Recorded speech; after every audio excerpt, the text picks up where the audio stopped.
खबरें India news bulletin 16 नवंबर दिन मंगलवार। सभी श्रोताओं को प्रियांशी का नमस्कार। इससे पहले कि हम खबरों की शुरुआत करें, आइए जान लेते हैं आज के मुख्य समाचार।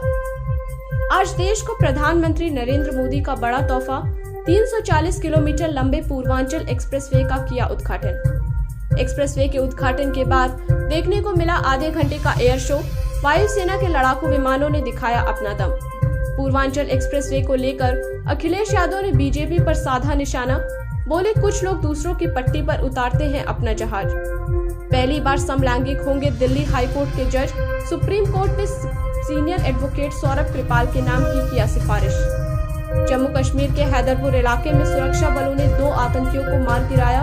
मारे गए आतंकियों की पहचान समीर और आमिर के रूप में हुई। किताब में हिंदुत्व पर विवादित बयान को लेकर बढ़ी सलमान खुर्शीद की मुश्किलें।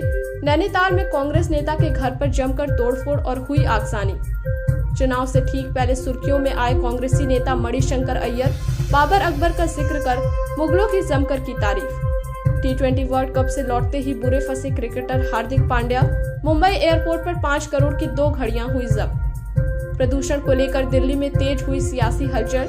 बीजेपी ने आम आदमी पार्टी पर साधा निशाना। ICMR की रिपोर्ट में खुलासा हुआ, भारत में प्रदूषण और समय से पहले होने वाली मौतों की सबसे बड़ी वजह कोयला से चल रहे पावर प्लांट। खबरें इंडिया न्यूज बुलेटिन के डिजिटल कार्यक्रम में आपका स्वागत है। अब हम आज की कुछ महत्वपूर्ण खबरों को विस्तार से जानेंगे।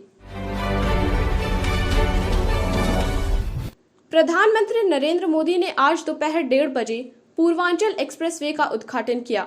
लखनऊ से गाजीपुर को जोड़ने वाले 340 किलोमीटर लंबे इस एक्सप्रेसवे के उद्घाटन के बाद उत्तर प्रदेश के पूर्वी हिस्से की राजधानी लखनऊ से कनेक्टिविटी बेहतर हो जाएगी।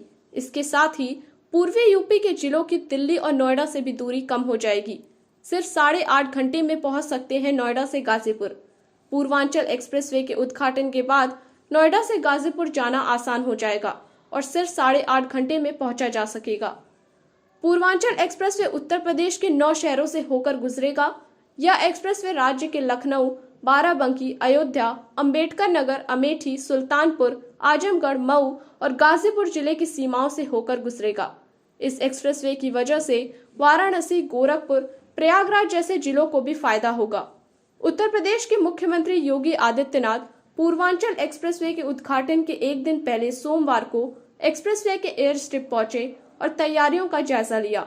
यहां से आज प्रधानमंत्री मोदी पूर्वांचल एक्सप्रेसवे देश को सौंपेंगे। 341 किलोमीटर लंबे इस पूर्वांचल एक्सप्रेसवे को बनाने में कुल 36 महीने लगे, जबकि इसमें कुल लागत 22,500 करोड़ रुपए की आई है। सुप्रीम कोर्ट के चीफ जस्टिस NV रमण की अध्यक्षता वाले उच्चतम न्यायालय के कॉलेजियम ने अधिवक्ता सौरभ कृपाल को दिल्ली उच्च न्यायालय का न्यायाधीश नियुक्त करने के प्रस्ताव को मंजूरी दे दी है। सबसे बड़ी बात यह है कि वह देश के पहले समलैंगिक जज हो सकते हैं। दिल्ली हाईकोर्ट के जज के रूप में कृपाल की प्रस्तावित नियुक्ति उनकी कथित यौन अभिरुचि के कारण विवाद का विषय थी।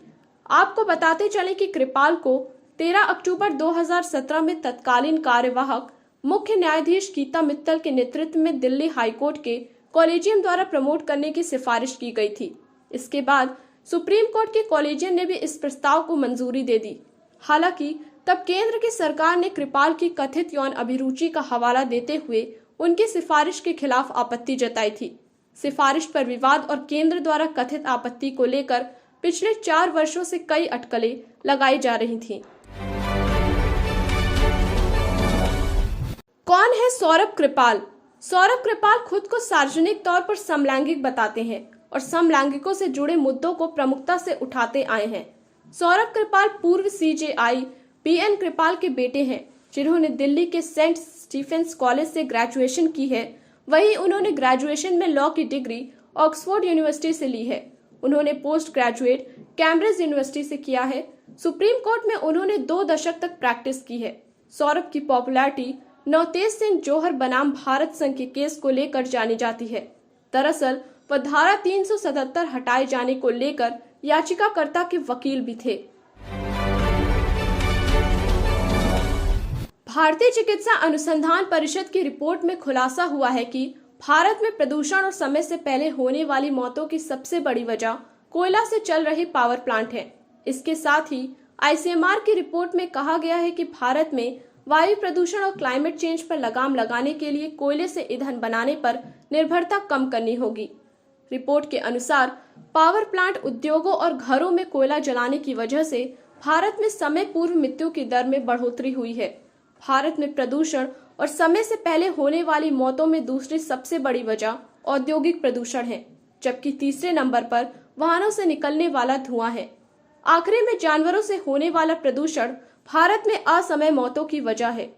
ICMR ने भारत में क्लाइमेट चेंज और प्रदूषण को कम करने के लिए इस रिपोर्ट के आधार पर द लांसेट के साथ मिलकर नए दिशा निर्देश जारी किए हैं। रिपोर्ट की पॉलिसी रिकमेंडेशन के मुताबिक भारत को कोयले से ईंधन बनाने की निर्भरता छोड़नी होगी। इसके अलावा गाड़ियों और उद्योगों से होने वाले प्रदूषण पर भी लगाम लगानी होगी। इसके साथ ही जानवरों से होने वाले प्रदूषण को निपटाने का बेहतर तरीका अपनाना होगा। एग्रीकल्चर के क्षेत्र में होने वाले प्रदूषण में 46% योगदान जानवरों के काटने से होने वाला प्रदूषण है। आज की खबरों में बस इतना ही। अब दीजिए हमें इजाजत। नमस्कार।